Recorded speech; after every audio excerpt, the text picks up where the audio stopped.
This is the 8th and last year of activity of the V8 engine. Therefore, there are no regulation changes. How did you work on the F138 engine unit?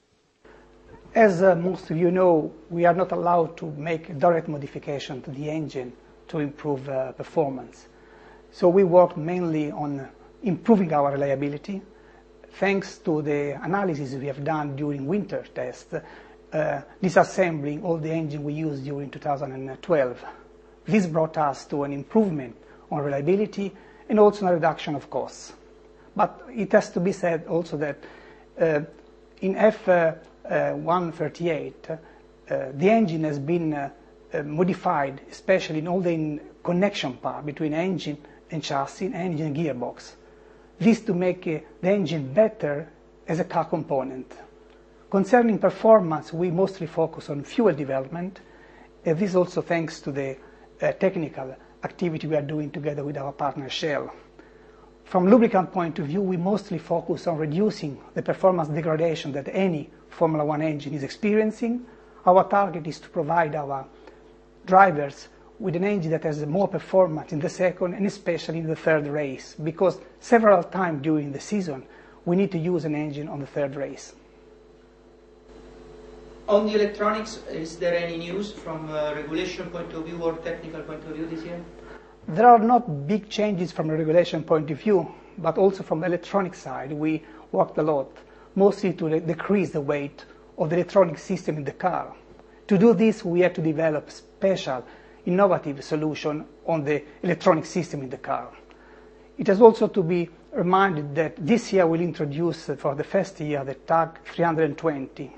This is a new standard electronic system that will be the base of the system we'll use in 2014.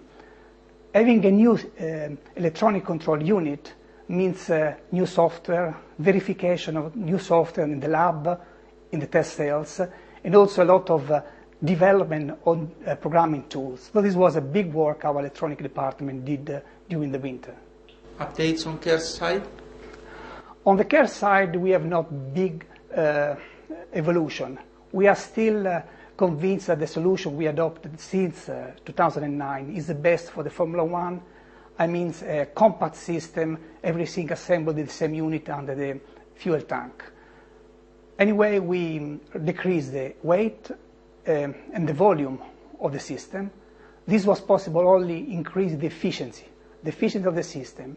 And this was a good result of the activity we are doing for 2014 regulation. In that 2014 regulation, the system has to survive much longer, so we have to decrease the performance degradation, especially on the battery side. 2014 is getting more important and closer. How do you deal with this challenge inside the challenge?